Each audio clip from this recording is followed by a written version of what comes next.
السلام عليكم ورحمة الله وبركاته. الحمد لله رب العالمين.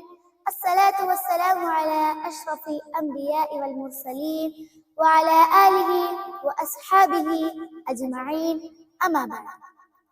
പ്രിയമുള്ളവരെ, പരിശുദ്ധ റമദാനിൽ വ്രതമെടുത്ത് ഒരുപാട് സൽക്കർമ്മങ്ങൾ പ്രവർത്തിച്ച് പ്രതിഫലങ്ങൾ ഒരുപാട് വാരിക്കൂട്ടാനുള്ള പരിശ്രമത്തിലാണ് സത്യവിശ്വാസികളായ നാമെല്ലാം.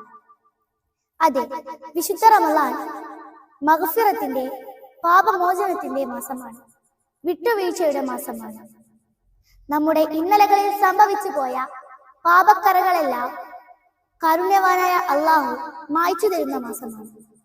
പക്ഷേ പ്രിയമുള്ളവരെ, ശിർക്ക് ചെയ്യാത്ത മുഴുവൻ മനുഷ്യർക്കും അള്ളാഹു അവന്റെ മഹത്തായ പാപമോചനം നൽകുമ്പോൾ, എല്ലാവർക്കും അവൻ പുറത്തു കൊടുക്കുമ്പോൾ, ചില ആളുകൾക്ക് അവൻ പുറത്തു കൊടുക്കുകയില്ല, അവർക്ക് അവൻ മാപ്പ് നൽകുകയില്ല എന്ന് അള്ളാഹുവിന്റെ പ്രവാചകൻ സല്ലല്ലാഹു അലൈഹി വസല്ലം പഠിപ്പിക്കുന്നുണ്ട്. ആരാണവർ? റസൂലുള്ളാഹി സല്ലല്ലാഹു അലൈഹി വസല്ലം പറഞ്ഞു, കാന ബൈനഹു വബൈന അഖീഹി ഷഹ്ന. അതെ, അവർ പരസ്പരം പിണങ്ങി നടക്കുന്നവരാണ്. ബന്ധങ്ങൾക്ക് വില നൽകാതെ, പരസ്പരം മിണ്ടാതെ, സലാം പറയാതെ, ചിരിക്കാതെ, പകയും വിദ്വേഷവുമായി നടക്കുന്നവർ.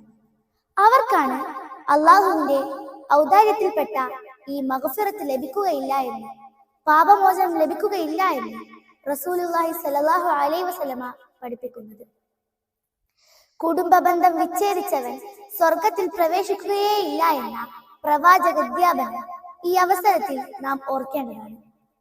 ഈ വിശുദ്ധ റമദാനിന്റെ തുടക്കത്തിൽ നാം ഓരോരുത്തരും പരിശോധിക്കുക, നമുക്ക് അള്ളാഹുവിന്റെ പാപമോചനം ലഭിക്കുന്നു?